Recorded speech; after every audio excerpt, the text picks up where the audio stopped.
This is how you make a B7 Audi A4 into a rear-wheel drive drift machine. So I picked up this B7 A4 wagon and wanted to make a drift car. So I went ahead and bought some ECS drift plugs, or I like to say. And first steps first is going to be removing the front axles, which is super easy. We're going to unbolt our main axle plug, remove him out the way. Then simply loosen off the front axles here from the transmission. Boom, axles are out. Super easy. And as you can see, we have nothing in the way of the gearbox. It is completely empty. If you like drifting content, please feel free to hit that subscribe button.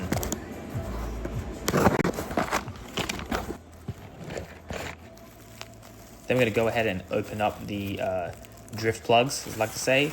These are made by ECS Tuning, and they fit a plethora of vehicles, including B7 A4. So we open those up, and there they are, nicely made and machined. Pretty straightforward. Slip that in. And it's literally as simple as just slipping them into the hub on the inside, where the axle would go, and you're just going to pop your factory bolt that would normally hold the axle in.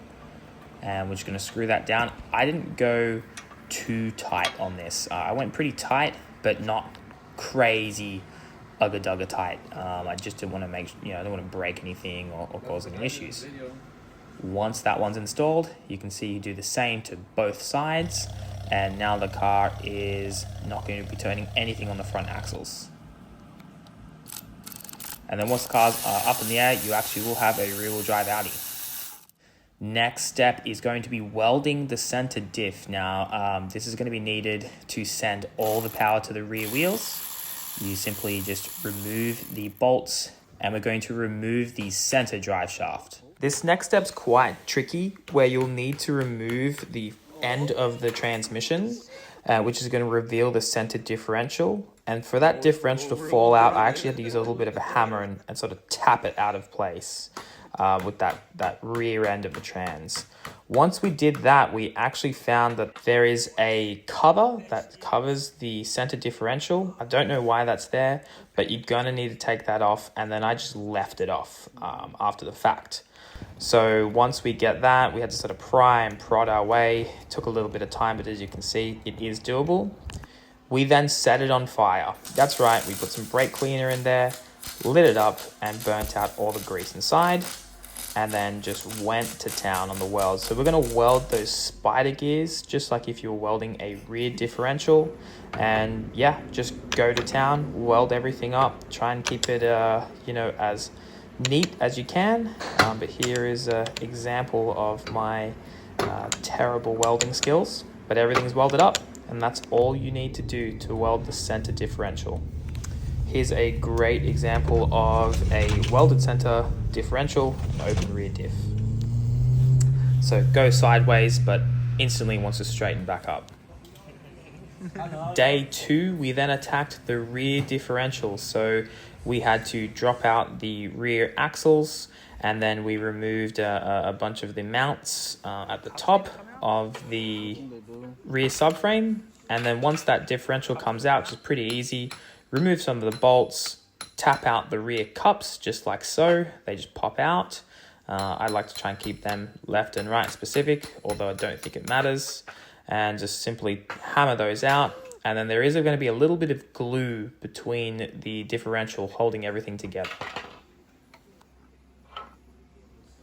And thanks to Mr. Eddie here, he got this one all opened up for us. We reused all the seals in here. We just put a little bit of sealant to put it back together. But that's going to open the rear differential so that we can also weld this for maximum skids. Again, I recommend cleaning this very well, and we're going to weld those spider gears right in the middle, and just trying to avoid the big crown wheel. And then we've got our Big Glenn here. He's actually having a go, much better welder than I am, and then put it back together. And here we have some nice welded diff action. All right, this is the world's most comfortable drift car. our spares in the back. I've got the 2-rag following behind with the 10, some other quick little spares. But we are doing 26 miles per gallon right now. AC is on, heated seats are on. This is the best.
So yeah, as you can see, that is unfortunately the end of our little A4's motor. Not really too sure what to do, as I'm not too deep into this car, but honestly, it's a real shame. I think the balance shaft let go on this vehicle. But yeah, anyway, I hope this helps anyone else who's looking at getting into drifting on an Audi B5, B6, B7, B8, A4, A5. Any questions, feel free to drop it in the comments below. And once again, thank you so much for watching. Please consider subscribing. We'll see you next time.